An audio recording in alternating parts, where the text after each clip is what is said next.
नमाज जारी है, इसके लिए मैं थोड़ा रुक जाता हूँ।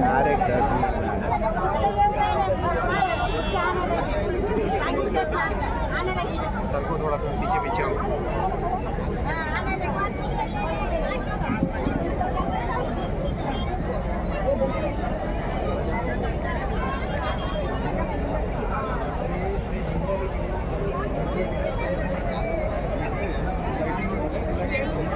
अल्लाह के नाम से डरता नहीं हूँ, जातिवाद के शक्ति के बाप से। आज हिंदुस्तान का भविष्य बनने जा रहा है 4 जून को। आज जातिवादी शक्ति दिल्ली में बैठी है। हमको और आपको मिलके जातिवादी शक्ति को उखाड़ कर फेंकना है, क्योंकि जातिवादी शक्ति मनुवादी संविधान बदलने की बात करती है, एनआरसी लाने की बात करती है, हिंदू राष्ट्र बनाने की बात करती है। तो जब तक के ये महाराष्ट्र में हमारे नेता आदरणीय प्रकाश अंबेडकर साहब है, इस देश में है, ये जातिवाद शक्ति के बाप में भी दम नहीं है कि जो संविधान को खत्म करे, एनआरसी लाए और हिंदू राष्ट्र बनाए। आज मैं आप लोगों को बताता चलूं कि आप सबको माननीय आदरणीय प्रकाश अंबेडकर साहब को सुनना है, लेकिन जो ये रूमर्स फैला रहे हैं, जो हवा फैला रहे हैं कि प्रकाश अंबेडकर साहब ने एक मुसलमान के खिलाफ मुसलमान दिया, तो मैं आप लोगों को बता दूं कि पूरी शिद्दत और पूरी ताकत के साथ प्रकाश अंबेडकर साहब का ये सिपाही आप लोगों के सामने बोलता है, पूरी ताकत के साथ। बाला साहब मेरे पीछे खड़े हैं, दलित समाज मेरे पीछे खड़ा है। 2 से 2.5 लाख वोट बाला साहब के शुरू होंगे और उनको 1 से 2-2.5 लाख तक आना पड़ेगा। मैं मुस्लिम भाइयों 25 साल से आप लोगों की खिदमत कर रहा हूं, आप लोगों के साथ हूं, हर मसले मसाइल में मैं आप लोगों के साथ आता हूं। तो आप लोगों को आने वाली 4 तारीख को 13 तारीख को 4 नंबर के बटन को दबा के भारी अक्सरियत से, मुझे नहीं बाला साहब को आपको ताकत देना है, बाला साहब के साथ सिपाही को ताकत देना है और लोकसभा में जाकर मोदी और अमित शाह की आंखों में आंखें डालकर ये अफसर खान बात करेगा, ऐसा मैं कहता हूं। दूसरी बात मैं ये बता दूं कि बाला साहब पूरी डंके की चोट पे अफसर खान के पीछे खड़े हैं और डंके की चोट पे अफसर खान औरंगाबाद शहर से और जिले से चुन के आएगा। डंके की चोट पे आप लोग मुझे साथ देंगे। और ये लोग बोलते हैं तो सुन लो, ये कितने लोगों को कहाँ की विरोधात भूमिका घेत नाही। मुस्लिम समाज पाठीमागे राहिलाय, त्याचं एकमेव कारण की त्याच्या समाजातला वाईट माणूस, मुस्लिम कार्यकर्ता वाईट असला तरी त्याच्या विरोधात तो भूमिका घेत नाही आणि त्याला सांगत नाही की तू असताना चुकलेला आहेस।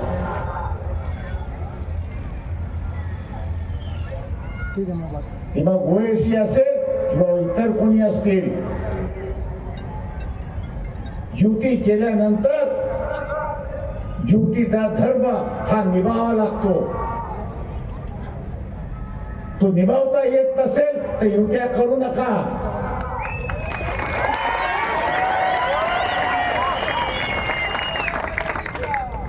युत्या करता येत नसेल आणि धर्म निभावता येत नसेल तर युत्या करू नका। मुस्लिम बांधवांना माझं असं आव्हान आहे कि हिंदू समाजामधला जो सेक्युलर मिजाज का है, आदरणीय बाला साहब अंबेडकर आपसे मिलने के लिए आए हैं। आप तमाम के लिए जोरदार तालियां बजाएंगे। और आप तमाम की बाला साहब से मोहब्बत ये सारी दुनिया जानती है। इसी वजह से बाला साहब के नाम से जो है तो नफरतों फैलाने वाली ताकतें थर कांपती है, क्योंकि मालूम है आपके जैसा कार्यकर्ता, आपके जैसे लोग बाला साहब के साथ खड़े हुए हैं। मैं आपके अपने शहर का हूं, मैं ज्यादा तकरीर नहीं करने वाला, क्योंकि हमको मेहमानों को सुनना है, हमको हमारे आदरणीय बाला साहब को सुनना है। हम तमाम लोग बाला साहब को सुनने के लिए आए हैं, लेकिन चंद गुजारिशात जरूर करूंगा कि आने वाली 13 तारीख को जब हम वोट देने जाए तो ये याद रखें कि हमारे हर मुद्दे के अंदर, हमारी हर तकलीफ के अंदर, हमारी हर कुड़न के अंदर हमारे कंधे से कंधा लगाकर खड़े रहने वाली शख्सियत का नाम आदरणीय बाला साहब अम्बेडकर था। ये बातें याद रखनी होगी। और इस शहर औरंगाबाद में जिस शख्स को आदरणीय बाला साहब ने नुमाइंदगी दी, अफसर खान, ये वो शख्सियत है यांचा या ठिकाणी प्रवेश करण्यात येत आहे।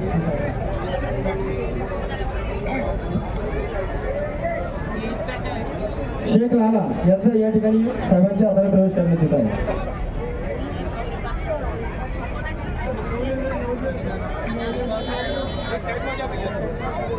जाधव मॅडम आणि त्यांच्या सगळ्या महिला त्यांचा साहेबांच्या हाताने प्रवेश करण्यात येत आहे। पठाण मॅडम दौलताबाद 2 मिनिटात समोर या, आपल्याला साहेबांना ऐकायचंय। 2 मिनिटांमध्ये फास्ट लवकर या पुढं। यानंतर सय्यद मतीन पटेल हे आपल्याला 2 मिनिटांमध्ये त्यांचं मार्गदर्शन करतील।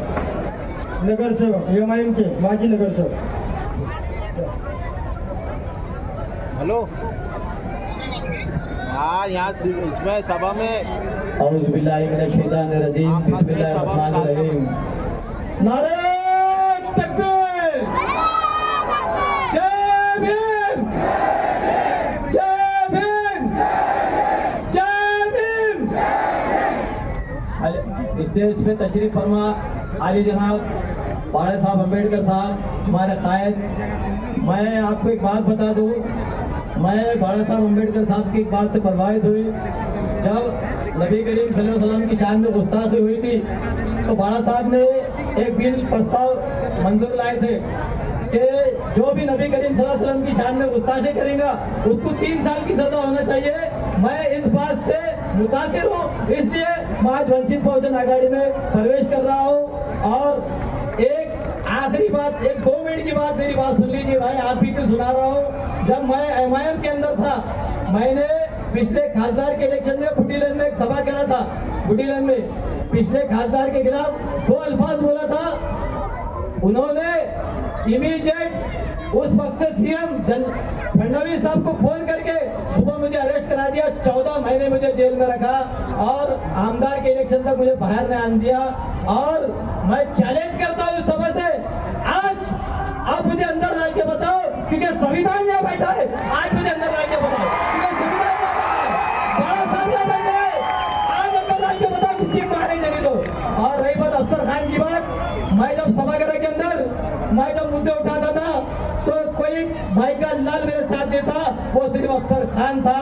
अफसर खान ने मुझे सपोर्ट किया और हमेशा सपोर्ट करते रहे। और एक बात बता दूं, मैं 14 महीने जेल में था तो मेरी माँ दारुसलाम हैदराबाद गई। रमजान का महीना था, दारुसलाम के अंदर रोजे के अंदर मेरी माँ दारुसलाम के इर्द गिर्द भटक रही थी।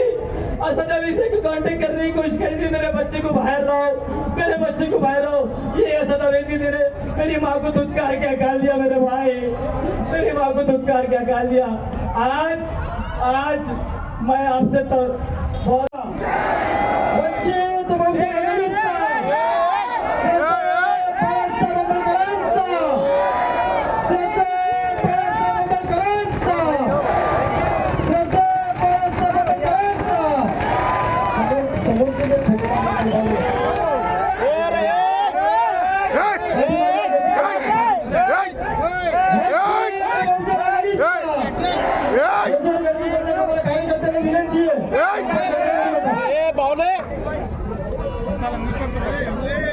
वंचित बहुजन आघाडीचा श्रद्धेय बाळासाहेब आंबेडकरांचा, श्रद्धेय बाळासाहेब आंबेडकरांचा। थँक्यू। यानंतर यमानचे माजी कौमी सदर वंचित बहुजन आघाड़ी के आली जनाब एडवोकेट प्रकाश अम्बेडकर बाला साहब, पार्लियामेंट औरंगाबाद हल्के के उम्मीदवार अफसर खान साहब, अमित भुईगढ़ साहब, योगेश बंद साहब,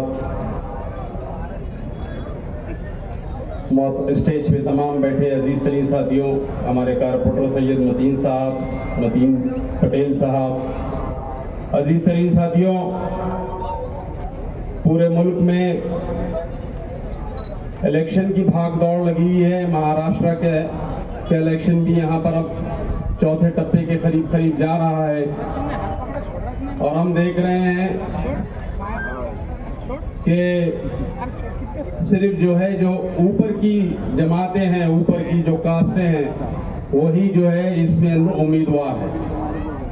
अगर आप पूरे महाराष्ट्र का जायजा लेंगे तो कांग्रेस पार्टी में कौन सी कास्ट के उम्मीदवार है, एनसीपी में कौन सी कास्ट के उम्मीदवार है और शिवसेना में कौन सी कास्ट के उम्मीदवार है, यह आपको भले भांति जो है मालूम पड़ जाएगा। लेकिन आप अगर बारीकी से इसको जायजा लेंगे तो आपको वंचित बहुजन अघाड़ी की जो सोशल इंजीनियरिंग है, जो दबे कुचले तबकों को जो है ऊपर उठाने की कोशिश है, ऐसे उम्मीदवार आपको नजर आएंगे।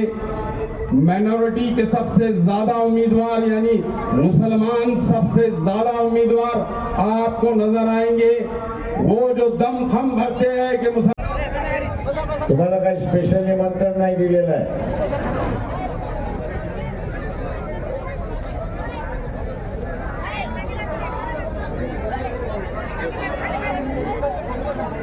तेरा तारखेला जी निवडणुका होतात आहे त्याच्यामध्ये मराठवाड्यातले असणारे 3 उमेदवार आहेत। औरंगाबादचे उमेदवार आहेत अफसर खान, जालना जिल्ह्याचे आहेत उमेदवार प्रभाकर बखलेजी आणि बीडचे असणारे उमेदवार आहेत अशोक हिंगे। या तिघांची ही निशाणी गॅस सिलेंडर आहे, हे आपण सगळ्यांनी लक्षात ठेवलं पाहिजे। मित्रों,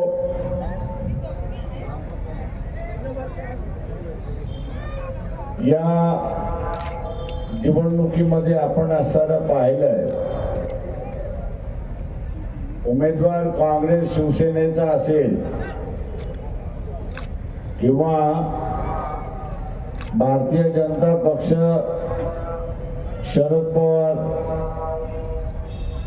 भारतीय जनता पक्ष अजित पवार आणि एकनाथ शिंदे यांचे उमेदवार आपण बघितले तर एकाच समाजाचा आहे। औरंगाबाद मधला त्याचा असताना फरक आहे, एवढीच असणारी परिस्थिती आहे। हे नुसते एका समाजाचे नाही तर हे नात्या गुंत्याचे आहेत, हे आपण असताना लक्षात घ्या। हे सगळे मराठा समाजाचे आहेत, पण तेही श्रीमंत मराठा समाजाचे। जरांगे पाटील यांनी उभा केलेला जो मराठा समाजातला वर्ग आहे त्याच्यामधला एकही उमेदवार दिलेला नाही। सत्ता ही मराठा समाजाच्या नावाने, पण प्रत्यक्षात ही असणारी सत्ता घराणेशाहीच्या हातामध्ये, हे आपण लक्षात घ्या। ही घराणेशाहीच्या हातामध्ये आहे आणि म्हणून मराठवाड्याचा विकास झाला नाही। आपण बोलतो की मराठवाड्याचा विकास झाला पाहिजे, रेल्वेसाठी इथे लढा द्यावा लागला, मीटर गेज पासून ब्रॉड गेज करायला, पण ब्रॉड गेज झाली, पण ब्रॉड गेज सुद्धा सिंगल लाईन झाली, ती डबल लाईन अजून झाली नाही, अशी असणारी परिस्थिती आहे।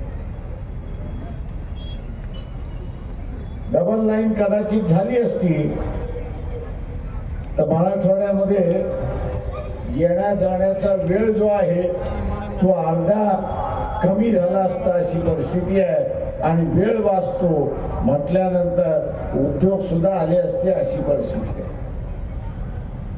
मध्यंतरी आपण बघत असाल की औरंगाबाद हे विकसित होते असं वाटलं,